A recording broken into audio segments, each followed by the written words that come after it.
पूर्णस्य पूर्णमादाय पूर्णमेवावशिष्यते। मनोबुद्ध्यहङ्कारचित्तानि नाहं न च श्रोत्रजिह्वे न च घ्राणनेत्रे न च व्योमभूमिर्न तेजो न वायुः चिदानन्दरूपः शिवोऽहं शिवोऽहं चिदानन्दरूपः शिवोऽहं शिवोऽहं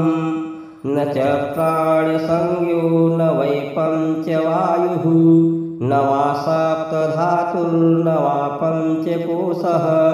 न वा पाणिपादौ न चोपस्थपायुः चिदानन्दरूपः शिवोऽहं शिवोऽहं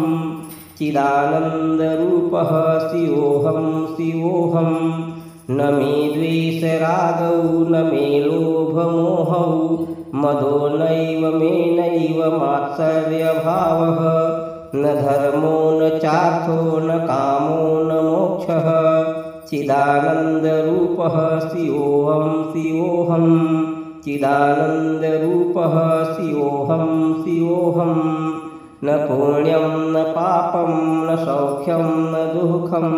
न मन्त्रो न तीर्थं न वेदार्न यज्ञा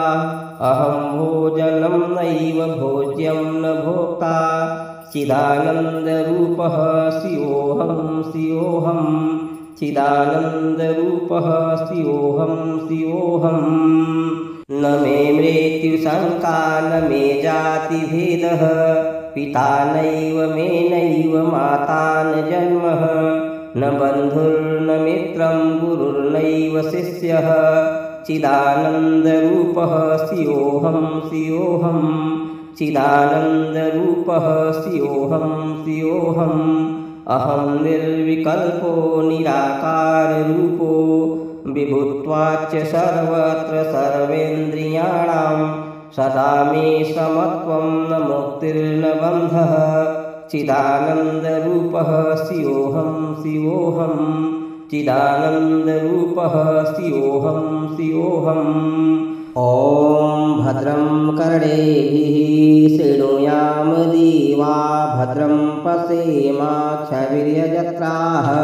स्थिरैरङ्गैस्तुष्ट्वाग्वं सस्तनूभिर्व्यसेमहि देवहितं जदायुः स्वस्ति न इन्द्रो पृथस्रवाः स्वस्ति नः पूषा विश्ववेदाः स्वस्ति नस्तारक्ष्यो अरिष्टनेमिः स्वस्ति नो बृहस्पतिर्दधातु। ॐ शान्तिः शान्तिः शान्तिः।